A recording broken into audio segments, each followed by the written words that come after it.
I think you said, in terms of making a decision, a bad decision is not as damaging as indecision or something like that. Very good. More is lost from indecision than wrong decision. Okay. Absolutely. Yeah. I remember reading that, and I love it.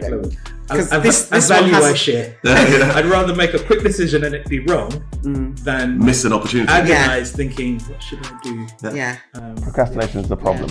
And you can't miss a loss. You can't miss an opportunity. Yeah, because Colin's way of saying it is done is better than perfect, and I used to find it so infuriating, but I used to.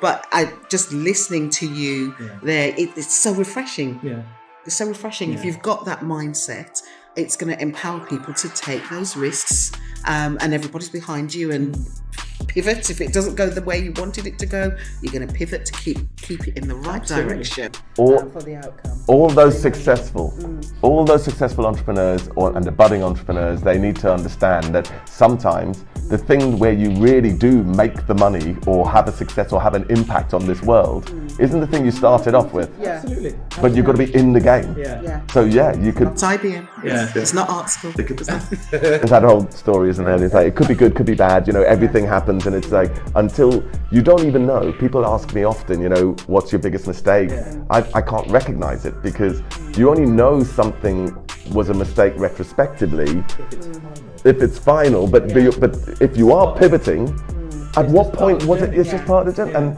And actually, if it pointed you in another direction because that didn't, how do you really look back? And you just you love it. So it's cliche. Everybody says, learn, fail fast, but again, when people say that, they've got the curse of knowledge. They know what they mean when they're saying it, but I don't think people really hear what you're trying to say. Yeah. And only when you have this type of conversation do you know, it's good, do it, get involved, you start learning, because there's that whole Dunning-Kruger impact where people are more confident about a subject the less they know about it. And so, it's a proven study by these two psychologists. I know nothing. Say that again. So people are more confident about a subject the less they know about it. Now think about it. So, and they've done the curve, and so you think you know everything. Yeah. Think of the football fan. Yeah. They know exactly what formation. They know which players to buy. They know exactly what the nutrition. They know everything, don't they? They're sitting in the stands, but they know everything.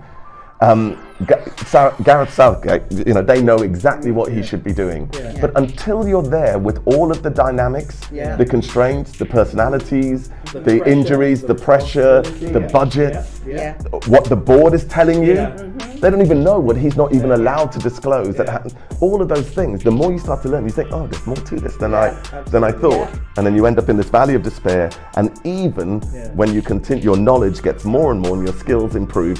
When you become an expert at a subject, you are less confident about your decision making than somebody who knows nothing about the subject. And that's why sometimes arguments, you realize you're trying to have a discussion with an ignorant person. And I don't mean ignorant, people misuse the word ignorant. I don't mean stupid, I mean ill-informed or ignorant about a specific thing. Yeah, exactly, not knowledgeable about it. Trying to have a discussion and a debate with that person, it's very difficult because you're like, well, you don't understand the ramifications of what you just said because there are all these other dynamics you haven't even considered for 1 second. And so, I think that's what you got to try and avoid as you go along. But I think it also belies something else because your agreement, your working agreement with Paul Walsh, Paul, it displays a high degree of emotional intelligence because unfortunately, and I could get shot for saying this, within the digital space, it's not always known for people with high EQs. Well, it's known for people with very high IQs, and I guess lending credence to what you were saying earlier on, because they know they're going out there to tell everybody else that's not how you do it. You've got to do it my way because I know everything about it. Yeah. But that's not what you were saying. You were basically saying, hey, let's discover this together. Yep. Let's respect each other in this process. Yep.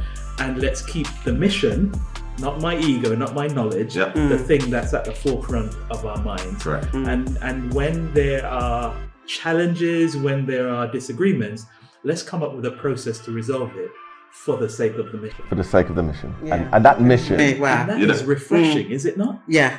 I think it must save so much time because you're both focused on the end point. Yeah. That's where you're going in terms of that direction. You're behind the one thing, and you haven't got one person or one team saying, no, it has to be this way, and just getting entrenched. Yeah. And you're digging yourself down as opposed to just focusing forward. And I can think of a lot of leaders, digital leaders. I can even think, maybe I need to go to the RPSOL, which is the Rob Pierce School of Leadership. RPSOL, there you go. Well, you can learn all of those. Does that mean you've now? Do you own the IP now that you said it first on camera? No, it's all yours. It's all yours. There are witnesses. RPSOL.